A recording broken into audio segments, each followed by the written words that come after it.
Olá! Hoje apareceu um amigo perguntando para mim sobre ansiedade, né? E se hipnose pode ajudá-lo com ansiedade. Acredito que uma das coisas mais interessantes da hipnose justamente é o tratamento em ansiedade, né? Visto que geralmente vemos a questão do desconforto, da aceleração de pensamento, ou nervosismo, irritabilidade, enfim. E o que acontece? Eu resolvi hoje então falar um pouquinho sobre três aspectos. Uma é o aspecto da ansiedade, né? E outro sobre depressão e pânico, certo? Só que para falar disso, vou precisar falar de alguns neurotransmissores, certo? Vamos falar de três neurotransmissores muito importantes nesse processo. O primeiro é a serotonina, todo mundo gosta de serotonina, né? É o hormônio do prazer, certo? É o neurotransmissor do prazer. Todo mundo gosta disso. O segundo que nós vamos falar é a dopamina. A dopamina é o neurotransmissor responsável pela motivação, certo? Foco, motivação, concentração, dopamina.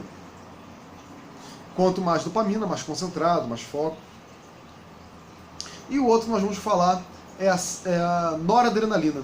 A noradrenalina é interessante porque ela é um aspecto nosso primitivo da reação, né? Da agressividade, da reação do perigo à vida, por exemplo.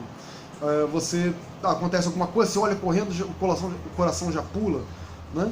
Noradrenalina, associado com adrenalina, claro, faz todo esse efeito. O que acontece? Como que acontece a relação desses neurotransmissores com, por exemplo, a ansiedade?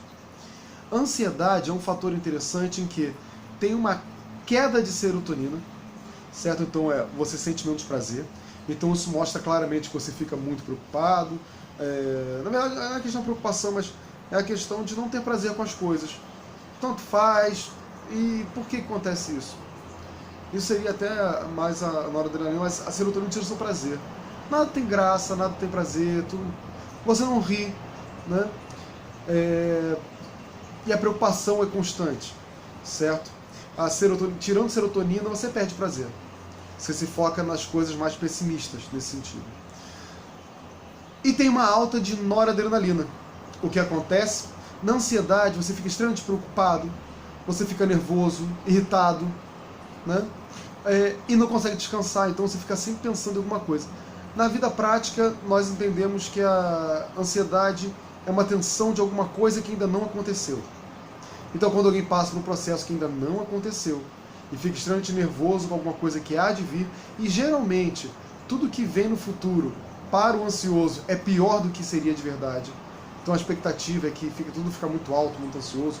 Seja uma prova, seja reunião com o chefe, seja quando chegar em casa, seja um resultado médico, enfim. A questão da ansiedade é muito séria essa questão. E aparece por causa da serotonina em baixa e noradrenalina em alta. Como seria a questão da depressão, né? Geralmente a depressão associada também com a ansiedade, um distúrbio de ansiedade, mas ela se difere em algumas coisas, como por exemplo, na depressão o sujeito ele tem uma baixa de serotonina, não tem prazer, ele tem uma baixa de dopamina, então ele não se sente motivado, não quer fazer nada, se sente motivado mesmo para baixo, né? Baixa de humor, uma baixa de noradrenalina, isso é, nem responder a reações ele tem. Então tudo faz como tanto fez, tudo bem, eu merecia, né? Essa ideia de não conseguir reagir às coisas é muito própria da depressão, devido às baixas de dopamina, que não tem motivação, não tem foco, de serotonina do prazer e de noradrenalina da reação. E essa baixa, evidentemente, tem casos em que a pessoa precisa. Na verdade, boa parte desses casos, a pessoa precisa de acompanhamento, certo?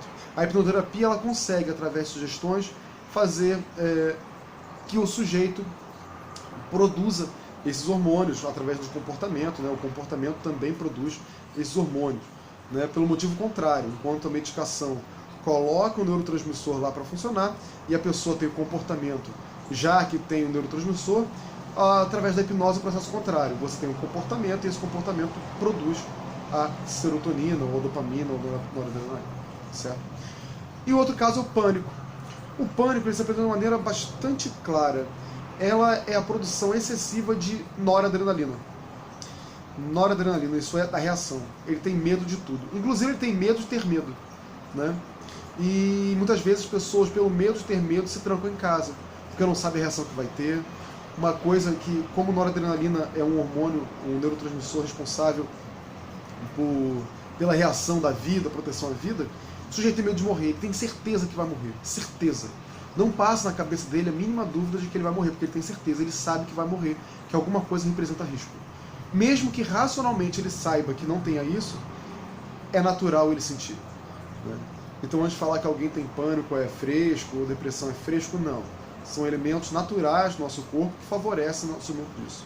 A hipnose pode sim ajudar nisso, a hipnoterapia ajuda sim em muitos casos de ansiedade, depressão, fobia, pânico, certo? E lembrando que a hipnoterapia é um tratamento auxiliar, é um tratamento complementar. Acompanhamentos médicos nunca serão renegados, certo? Procure sempre um médico. E a hipnoterapia como tratamento complementar. Perfeito?